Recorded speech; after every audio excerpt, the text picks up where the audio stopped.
It's the Real News Network. I'm Sharmini Pires coming to you from Baltimore.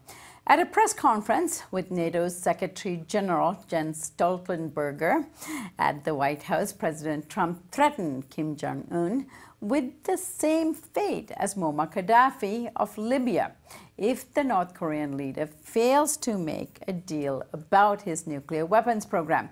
Let's listen.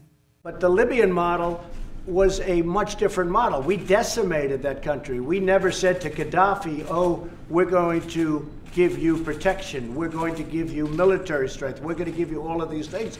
We went in and decimated him. And we did the same thing with Iraq.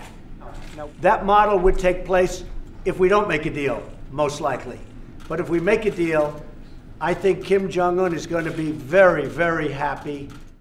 If you look at Syria, if you look anywhere around the Middle East, you look at Iraq, you look at Libya. With Libya, certainly they didn't have protection. They had the exact opposite. That was absolute decimation, and that's what we planned to do, and that's what we did.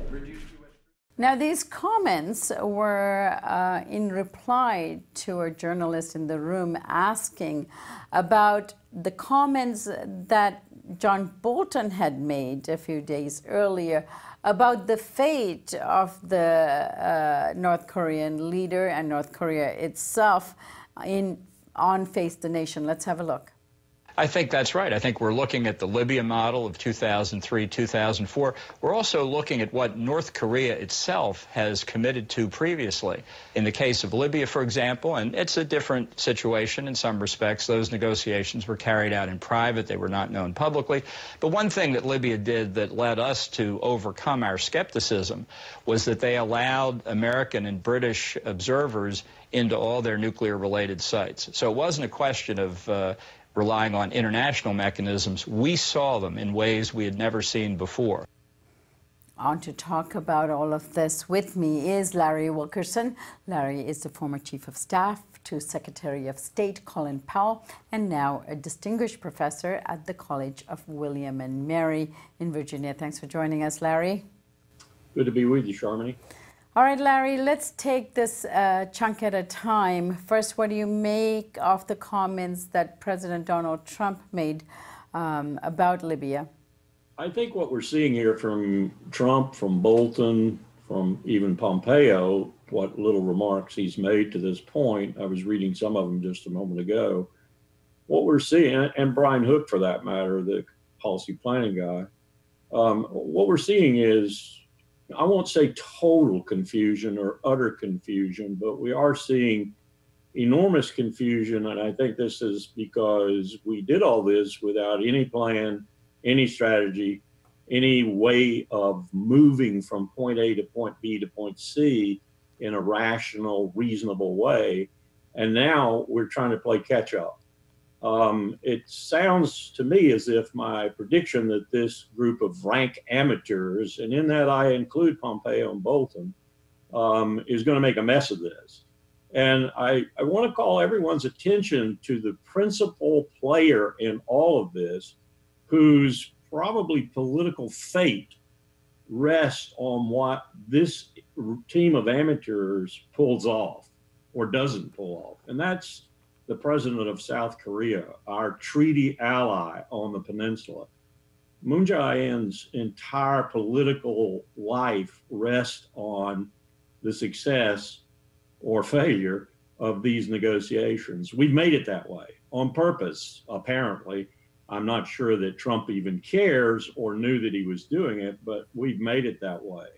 We'll put a conservative government back in Seoul probably quicker than Moon Jae-in can say Jack Robinson, because the polls are going to plummet for him if this deal falls apart, and it's looking ever more like it's going to.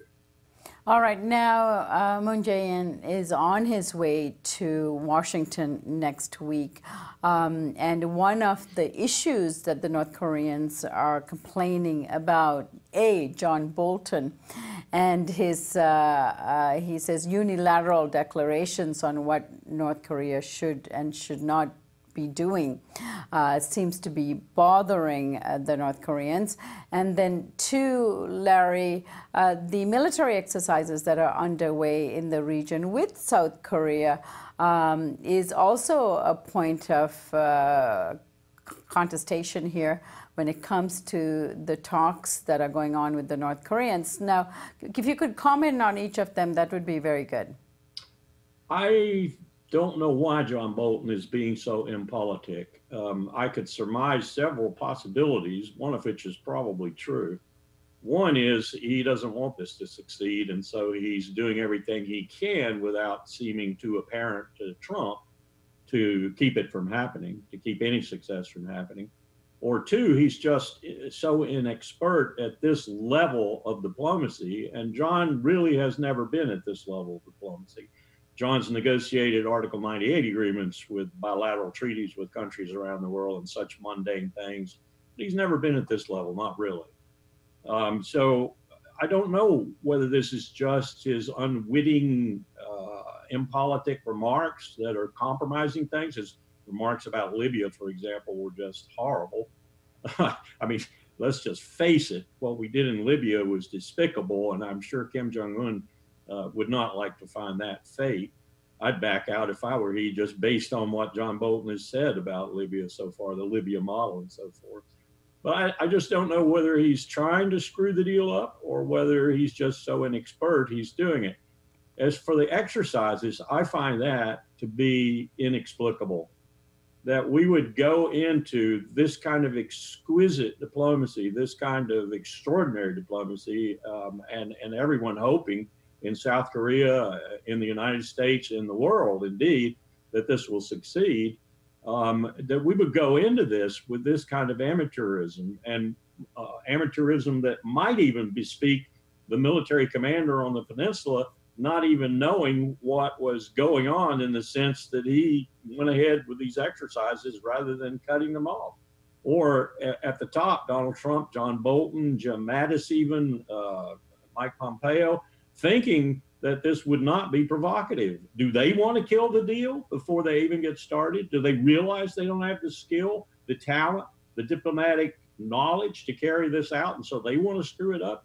This is really looking amateurish and stupid, Charmony, frankly.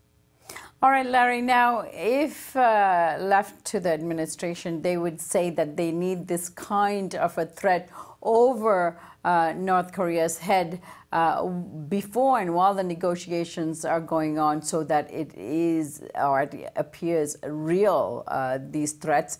What do you make of that as a diplomatic point of negotiation? Well, that's patently absurd, Germany, frankly. They've gotten what they wanted. They've gotten Moon Jae-in and Kim Jong-un to talk to one another. They've gotten a date certain for a meeting in Singapore. They've had preliminary dealings.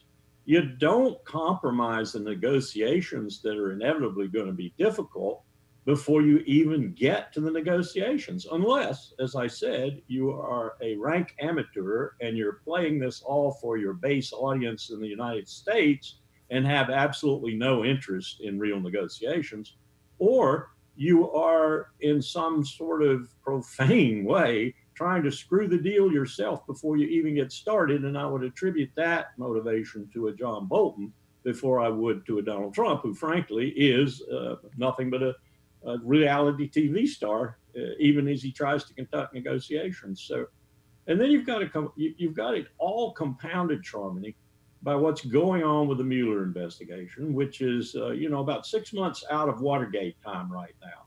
It took about 1.5 years to get Richard Nixon and to remove him from office. So Robert Mueller is as good as any Watergate prosecutor. So we're probably looking at another 3 to 6 months and things are really going to turn bad for Donald Trump. So I don't know how much that is motivating them to try and get images of this looming future off the TV screen and so forth. This administration, if there's anything I have come to know about it from my students doing research on it, from my own insights into it, it is more motivated by domestic politics than any administration we've had since World War II. And that's saying something. That's really saying something. So you have to always consider what's happening to Donald Trump as you try to figure out why he's doing something in the world. That's probably the most dangerous thing about this kind of international diplomacy is, as the German foreign minister said about the JCPOA, it has nothing to do with security or foreign policy and everything to do with Donald Trump's domestic political policy.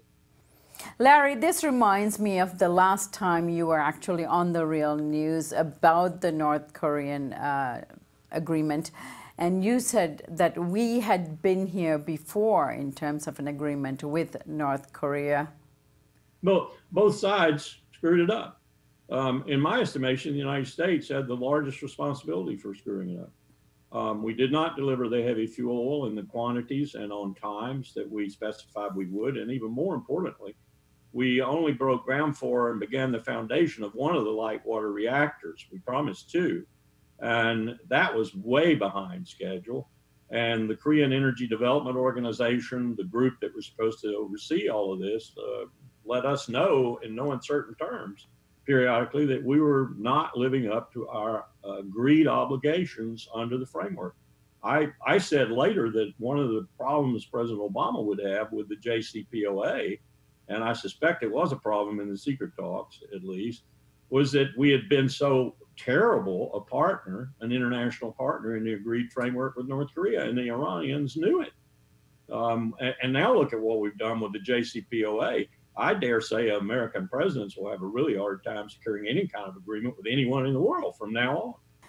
And Larry, then there's the question of what this does to the South Korean leader, Moon Jae-in, who's headed to Washington, but also about his role in all of this. Throughout the Bush administration, those of us who knew the Pacific kept telling the president and the National Security Advisor and the Secretary of State and the Secretary of Defense and others, you have to think about your ally on the peninsula, South Korea. South Korea is cheek and jowl with North Korea. We forget that. When you sacrifice South Korea for some politics in the United States, you are the lowest form of vermin, in my mind. Well, that is apparently what this administration is planning on doing, forfeiting the solid relationship we have with South Korea in order to achieve something with North Korea, whether it breaks apart and isn't achieved in the long run or whether it is achieved. South Korea is going to be just an ancillary product of that. That's really sad. And that's going to send another signal to all of our allies in the world, from Australia to Thailand, to the Philippines, to all those allies who are so important in the transatlantic relationship, once again, that the United States is no longer a trustworthy power. And they're all going to start doing things on their own. And that's going to be to the ultimate detriment of this country. All right, Larry, we'll leave it there for now. I thank you so much for joining us today. Thanks for having me, Charlotte. And thank you for joining us here on the Real News Network.